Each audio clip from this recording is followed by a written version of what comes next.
Қасиетті оразаға да санаулы күндер қалды. Ораза дегеніміз Алланың разылығы үшін таңнан күн батқанға дейін ішіп-жемнен, құмарлық сезімінен тыйылу. Сондай-ақ ол белгілі бір уақытта нәпсі қалауынан бас тарту болып табылады. Оразадағы сүннеттің бірі құрма жеу. Құрма Құран аяттарында көп кездесетін жеміс түрі. Иман келтіргендерге жәннатта әзірленген небір дәмді, тәтті астың ішінде құрма ерекше айтылады. Құрмада ағзаға тез сіңетін және жылдам ыдыраушы қант шырыны бар. Ол ағзаның белсенділігін арттырып, жылу күшімен қамтамасыз етеді. Құрмадағы қант шырыны ағзада қант құрамын мөлшерден асырушы кәдімгі қанттан, глюкозадан айырмашылығы көп. Қант құрамындағы қанттың көтерілуі бірнеше сырқаты бар жандар үшін өте қауіпті. Соның ішінде қант диабеті. Қант құрамында қанттың көбеюі ішкі құрылысқа зиянын тигізеді. Ең бірінші бүйректің, көз бен жүрек бұлшық етінің жеке талшықтарының қызметі бұзылады.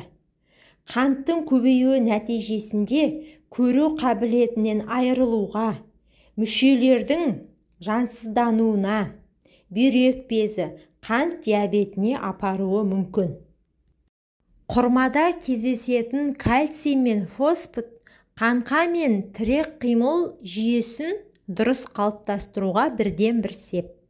Бұл жемісті үзбей тұтыну ағзаны сүйек сынғыштығы мен остеопороздан қорғайды. Құрма жеу сүннет. Пайғамбарымыз құрманы жақсы көрген. Ол дәруменге өте бай. Мединада өсетін шөлге ең төзімді де осы құрма ағашы. Оны қолданған жанның күші көбейіп, ойлау қабілеті жақсарады. Бірқатар ауруға шипа. Алла елшісі оразада ауызды егер құрма болмаса сумен ашыңдар деп айтқан. Жалпы құрма жүкті әйелге де жағымды әсер етеді.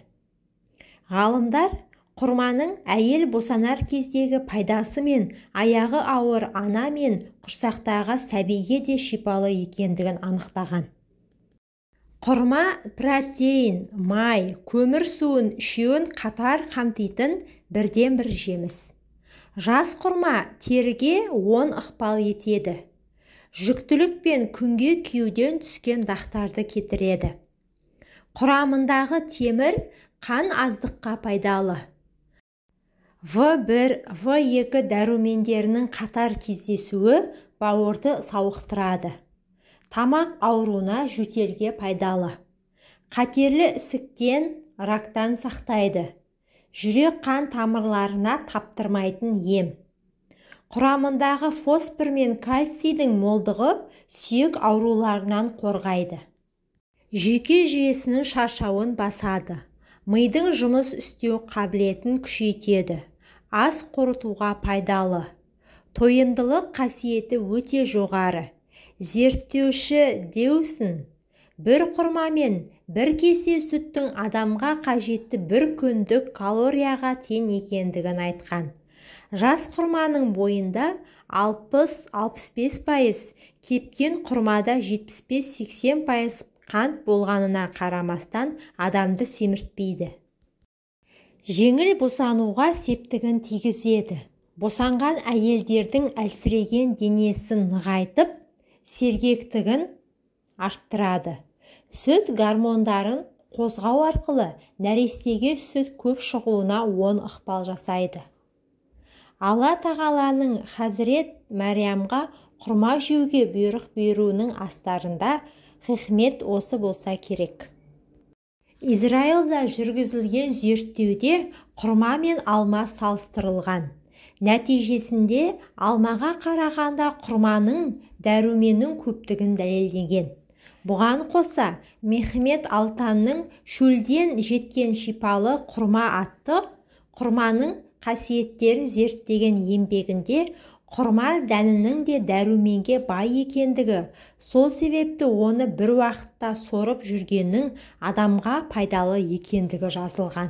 Сонымен қатар 6-7 құрманы бөлшектеп бір кесеге суға салып, бірнеше сағат тұрған соң суын сүзіп алып, күніне 2 мәрте ысытып ішіп отырса, 2 апта көлемінде бүйректегі тасты түсіреді.